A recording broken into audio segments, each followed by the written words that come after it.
Coronel, Pois muito não. obrigada, viu, pela atenção.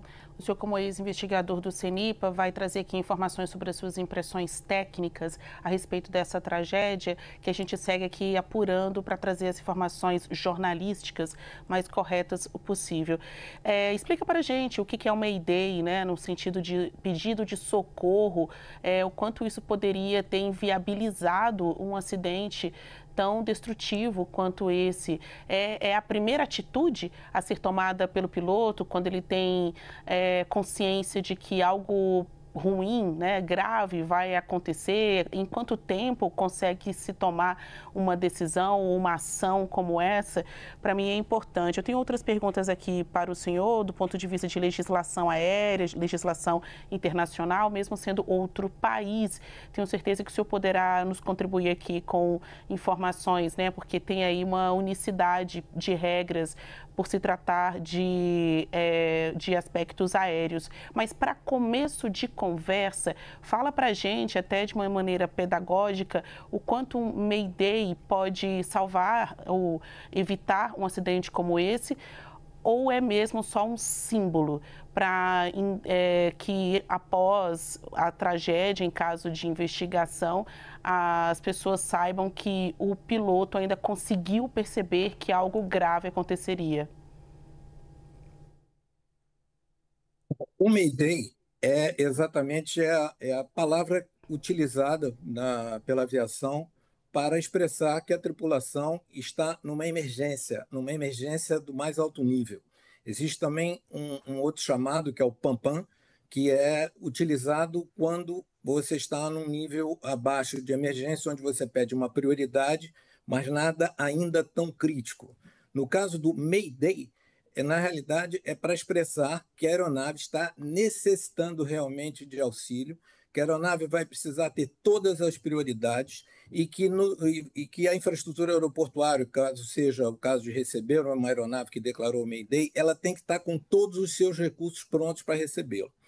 Nesse caso, após uma decolagem, realmente para que o piloto tivesse ainda solicitado o Mayday, na realidade é porque ele percebeu que realmente a situação era extremamente crítica, e inclusive a ponto dele conseguir declarar o Mayday e ainda assim, pela altitude da aeronave, ele com certeza estaria cumprindo ou tentando cumprir os procedimentos previstos para a aeronave.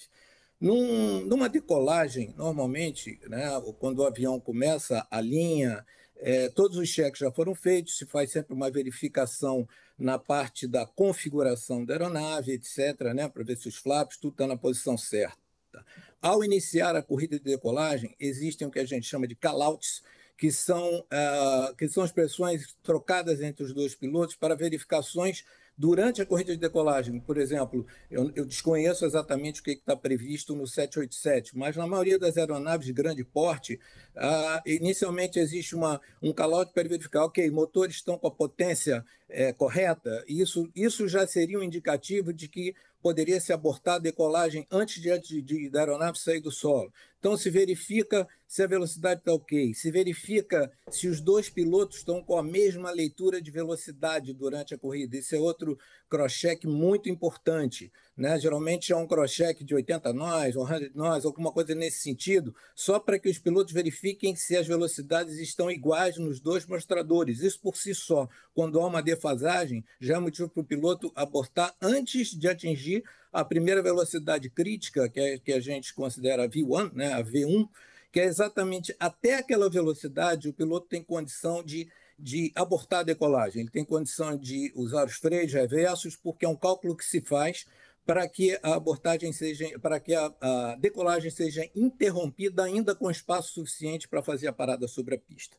Depois que se passa dessa velocidade, isso é falado em alto entre os dois pilotos, ambos os pilotos já sabem que a partir daquele momento a aeronave vai ter que sair do chão, porque não há mais espaço para fazer uma interrupção de decolagem com segurança, sem varar os limites da pista. Então, a partir da V1, toda a atenção dos pilotos já passa a ser para se realmente a potência está ok, se está tudo ok, e aí dado o que a gente comanda, que a gente chama de rotation, ou rotação, que é o momento que você puxa o nariz do avião, ele roda, né, sobre os trens e deixa o solo. Então, certamente isso tudo aconteceu nesse episódio, ele realmente saiu do chão e a única coisa, e a próxima, quando tudo ocorre normalmente, potência, a próxima coisa é o que a gente chama de limpar a aeronave, né? Que é recolher trem, recolher flaps, etc. Mas, ao que parece, não houve tempo de fazer nada disso. E exatamente esse pedido de Mayday, vamos dizer assim, da tripulação, que possivelmente um está pilotando e o outro está encarregado de fazer as comunicações de rádio. O que não quer dizer que quem esteja pilotando também não possa falar no rádio. Mas houve a expressão da aeronave informar o Mayday exatamente para já dar ciência ao pessoal no solo de que alguma coisa está muito errada. E naquele momento, eles não têm nem condição de dizer se eles vão conseguir manter a aeronave voando, mas claro que sempre é o que o piloto tem em mente, manter o voo da aeronave.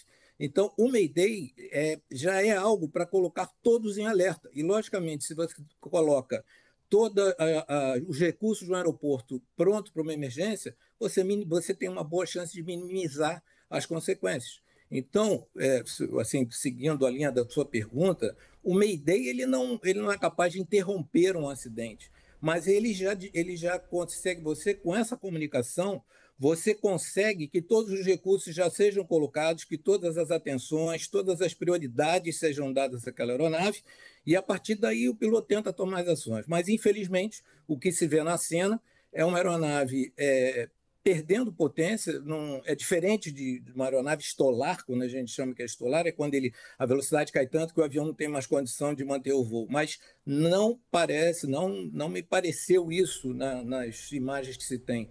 A sensação é de que realmente ele perde o empuxo e ele está estabilizado, está com as asas niveladas, está com o trem embaixo, quer dizer, não houve nem condição dos pilotos recolherem, que é uma coisa até que facilita quando você está com perda de potência, você procura, a gente chama de limpar a aeronave, é exatamente tentar recolher trem, coisas que facilitem o voo da aeronave, mas pelo que se percebe ali, não houve nem tempo para eles conseguirem fazer isso. Não sei se conseguir fazer a relação que você queria entre o Mayday e aquilo que se pode fazer pelo acidente, né?